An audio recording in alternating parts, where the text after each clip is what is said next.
Good morning class question number 60 की बात कर लेते हैं। From the following balance sheet as at 31 March 2019 statement of profit and loss for the year ended 31 March 2019 of RSB limited and additional information prepare cash flow statement particulars 2019 and 2018। Equities and liability जिनमें share holder fund दे रखे हैं, non current liability दे रखी है, current liabilities दे रखे हैं, then इसका amount दे रखा है। देन उसके बाद एसेट्स में non current asset and current asset, then इसका अमाउंट दे रखा है।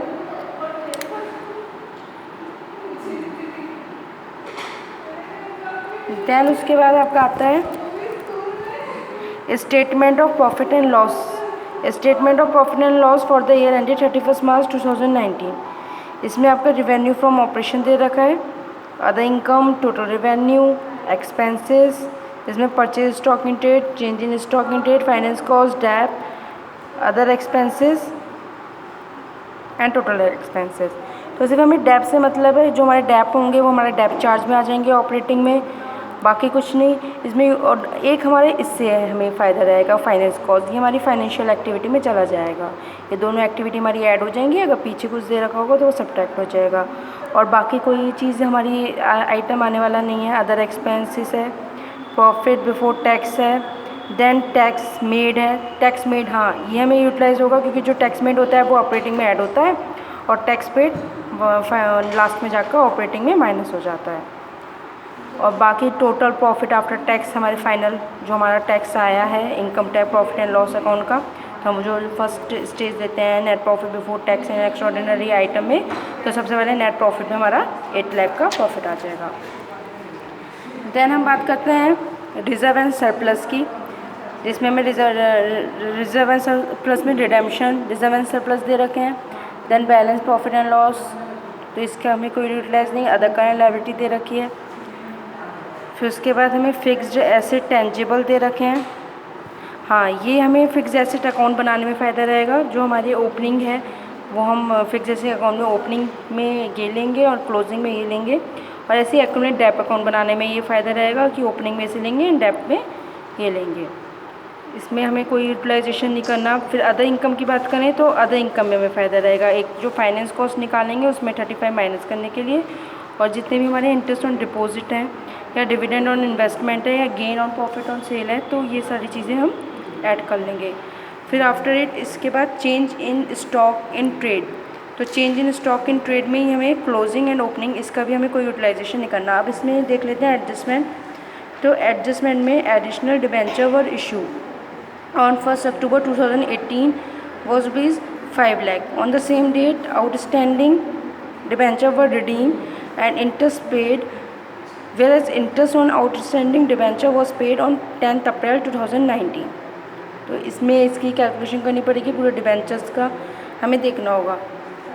इसका मैं पूरा वर्क नोट करके दिखाऊंगी। Then board of director propose dividend in both the year 10%। तो प्रपोज डिविडेंड है 10% से शेयर, तो हम जितने भी हमारे शेयर कैपिटल है तो शेयर कैपिटल पे हम प्रपोज डिविडेंड लगा देंगे जो लास्ट ईयर जो 18 का होगा, क्योंकि 18 में अगर हमने प्रपोज करा है डिविडेंड तो हम 19 में पे करेंगे। अगर 19 में प्रपोज करेंगे तो वो 20 में, तो इसलिए 18 वाला प्रपोज डिविडेंड हम 19 में पे करेंगे। फिर देन इंटीमेट डिविडेंड की बात करें तो इंटीमेट डिविडेंड हमें 1 लाख का दे रखा है। देन फिक्स एसेट की बात करें तो फिक्स एसेट की कॉस्ट 1 लाख की एंड डेप्रिसिएशन 80,000 का एंड प्रॉफिट इसमें 10,000 का हो रहा है। सो इसका हम जब अकाउंट बनाएंगे तो उसमें हमारी इस एडजस्टमेंट को हम यूटिलाइज़ करेंगे। तो इसमें हमें 4 वर्किंग नोट करके दिखाने होंगे क्योंकि हमारी 4 एडजस्टमेंट है। तो क्वेश्चन करके देखते हैं हम इसका solution. Cash flow statement for the year ended 31 मार्च 2018 के अकॉर्डिंग। फिर आ जाएगा हमारा cash flow from operating activity. सबसे पहले नेट प्रॉफिट। नेट प्रॉफिट में हमारा सबसे पहले नेट प्रॉफिट हमने कहाँ से लिया, ये वाला जो हमारा फाइनल प्रॉफिट दे रखा है क्वेश्चन में, तो हम डायरेक्ट यही नेट प्रॉफिट दिखा देंगे 8 लाख का। उसके बाद हमें 3,40,000 जो हमें टैक्स मेड है, क्वेश्चन में दे रखा है हमें 3,45,000 का, तो इधर आ जाएगा प्रोविज़न फॉर टैक्स।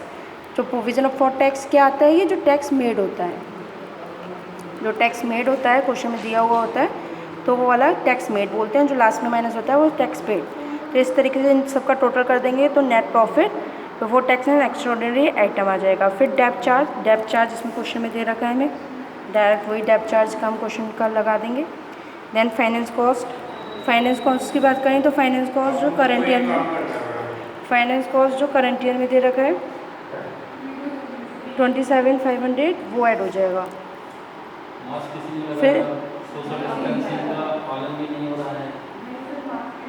फिर interest on deposit, then interest on deposit current year का 15,000 दे रखा है।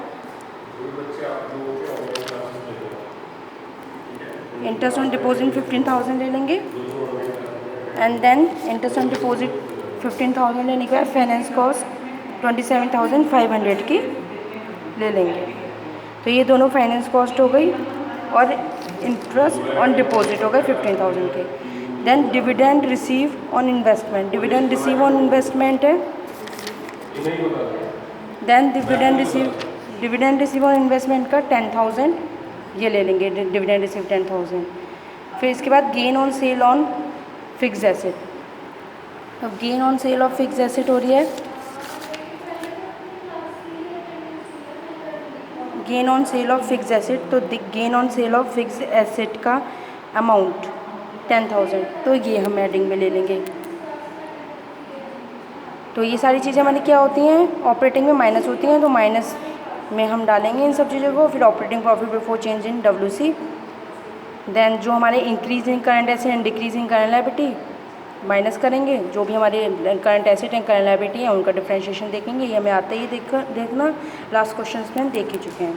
ऐसी decreasing current asset and increasing current liability देखेंगे, ये भी हमें आती है कैलकुलेशन देखना, बिल्कुल वैसे ही हमें ये करना है। अब है टैक्स पेड की बात, तो टैक्स पेड के लिए हमें वर्किंग नोट बनाना पड़ेगा, तो इसकी हम अकाउंट देख लेते हैं। हम सबसे पहले हम अकाउंट ही बनाते हैं सारे। सबसे पहला वर्किंग नोट हो गया फिक्स एसेट अकाउंट, तो फिक्स एसेट अकाउंट में हमें बैलेंस BD दे रखा है, बैलेंस CD दे रखा है, ये रहा हमारा फिक्स एसेट अकाउंट, तो balance BD and balance CD।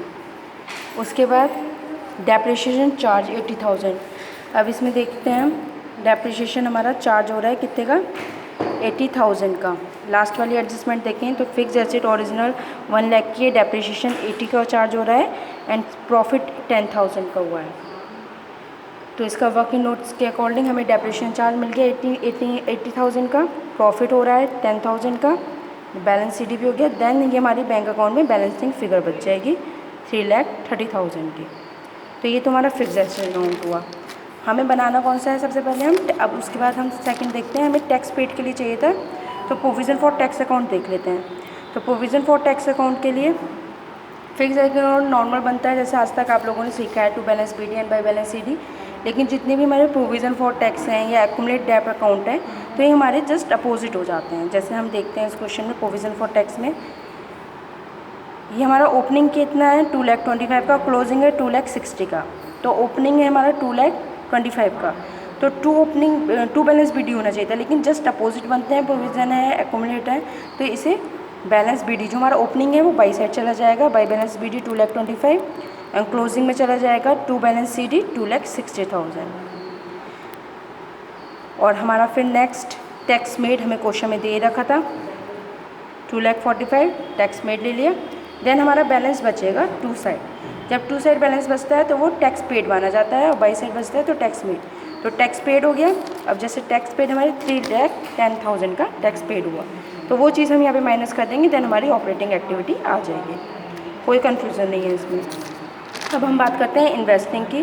तो मैंने आपको यहाँ पे फिक्स एसेट अकाउंट बता ही दिया था, तो इसमें बस हम ये देख लेते हैं हमारी सेल हुई है, परचेज़ हुई है, तो इसका हम देख लेते हैं एक बार। 1 लाख की हमारी कॉस्ट थी, 80,000 का डेप लग रहा था उसमें, तो हमारे पास कितना बचा था 20,000 बचा था, जिसमें हमें प्रॉफिट हुआ सेल होने में। तो हमारी जब हमने बेची मशीन ली, सेल हुई फिक्स एसेट की, तो हमें प्रॉफिट हुआ उसमें 10,000 का, 20,000 उसकी वैल्यू बची थी, 10 का प्रॉफिट हुआ, तो 30,000 की हमारी फिक्स एसेट हो गई। उसके बाद अब है परचेज़ ऑफ इन्वेस्टमेंट। अब इसके लिए हमें इन्वेस्टमेंट अकाउंट बनाना होगा, और हमें देखना होगा इन्वेस्टमेंट हमारी क्वेश्चन में दे रखी होगी तो परचेज ऑफ इन्वेस्टमेंट हमें अगर देखें तो हमें कितने की इन्वेस्टमेंट मिल रही है, 5 लाख की। तो परचेज ऑफ इन्वेस्टमेंट हम 5 लाख की शो कर देंगे। ये सारी कैलकुलेशन अभी मैं आपको दिखाऊंगी। 7,50,000 देन 2,50,000। अब हमारा इन्वेस्टमेंट में देखेंगे परचेज ऑफ इन्वेस्टमेंट, जो भी हमारी करंट इन्वेस्टमेंट है उसकी कैलकुलेशन से हमारी परचेज ऑफ इन्वेस्टमेंट निकलेगी। तो ये मैं आपको कैलकुलेट करके दिखाऊंगी आगे वर्किंग नोट में। लेकिन सबसे पहले हम ये बाकी सारे अमाउंट देख लेते हैं, इन सब की कैलकुलेशन कैसे होनी है। जैसे इंटरेस्ट ऑन डिपॉजिट, ये आपको क्वेश्चन में दे रखा है, इंटरेस्ट ऑन डिपॉजिट 15,000 की ये आ जाएगी। फिर देन इंटरेस्ट ऑन डिपॉजिट के बाद दे रखा है डिविडेंड ऑन इन्वेस्टमेंट, ये भी आपका इन्वेस्टिंग का पार्ट है, तो डिविडेंड ऑन इन्वेस्टमेंट 10,000 का ये भी आ जाएगा। Then net cash flow investing activity निकल के आ जाएगी वैल्यू। अब हम देखते हैं फाइनेंसिंग। तो फाइनेंसिंग में आपका है इशू ऑफ शेयर्स। तो इशू ऑफ शेयर्स में 7.5 लाख में से 5 लाख आपके सब्ट्रैक्ट होंगे। ये आपके शेयर्स कैपिटल में दे रखे हैं 7,50,000 माइनस 5 लाख, तो आपके 2,50,000 आ जाएंगे। फिर इधर इशू ऑफ डिबेंचर, उसके इशू जो हमने कर रहे हैं डिबेंचर 5 लाख एंड रिडेम्पशन जो हो रहे हैं डिबेंचर 2 लाख। इसका मैं एक बार अकाउंट दिखाऊंगी कैसे बनेगा। देन हमें हमारा आएगा फाइनेंस कॉस्ट पेज, जो हमने फाइनेंस कॉस्ट पे कर रहा है। जैसे कि फाइनेंस कॉस्ट हमारी कितनी थी, लास्ट ईयर की 20 थी, करंट ईयर की 27,500 थी, तो इन दोनों को हम ऐड कर देंगे। देन हम देखेंगे हमने क्या चीज़ अदर इनकम्स में पे करी, जैसे कि 15 ये हो गए, 10 ये हो गए, पूरे टोटल हमने 35,000 पे करे, तो इससे हम माइनस कर देंगे। देन हमारा क्या आ जाएगा, ये फाइनेंस कॉस्ट पेड। तो ये चीज़ आती है हमारी फाइनेंशियल में। डिविडेंड पे की बात करें तो डिविडेंड पे, क्योंकि प्रपोज डिविडेंड कहा था कि 10% लगेगा, तो प्रपोज डिविडेंड हम किस पे लगाएंगे, शेयर कैपिटल, वो भी किस पे, जो लास्ट ईयर के हैं 5 लाख के।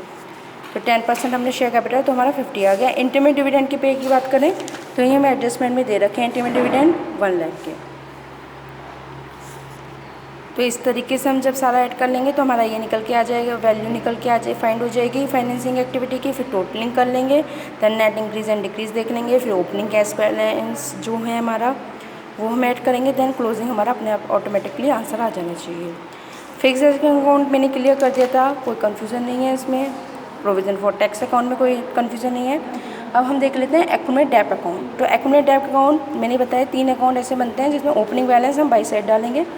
तो इसका एक्यूमुलेट डेब्ट अकाउंट में क्वेश्चन में दे रखा है 2,45,000, तो ये एक्यूमुलेट डेब्ट 2,45,000 बाई साइड में होगा, 2 साइड में होगा 2,05,000 इधर। देन उसके बाद जो डेप्रिसिएशन चार्ज हो रहा है फिक्स एसेट में, जो भी हमने डेप्रिसिएशन चार्ज करा है किस पे, फिक्स एसेट पे। अब फिक्स एसेट थी आपकी इधर 1 लाख की, देन डेप्रिसिएशन प्रोवाइड करा आपने 80,000 का, तो फिक्स एसेट पे डेप्रिसिएशन प्रोवाइड करा गया 80,000 का। देन आपका बैलेंसिंग फिगर में निकल के आया depreciation balancing figure P&L account के अकॉर्डिंग देखिए प्रॉफिट एंड लॉस में 40,000 का। तो एक्यूमुलेट डेब्ट 40,000 का आया, यहाँ से भी ले सकते हो और यहाँ पे भी आपको डायरेक्ट डेप्रिसिएशन दे रखा है कि आप डायरेक्ट करंट ईयर का ले लो। जो भी अगर आपको अकाउंट में फिट करनी होती है कोई भी चीज़, तो वो आप करंट ईयर को आप फोकस करते हो, लेकिन कोई जैसे फाइनेंस कॉस्ट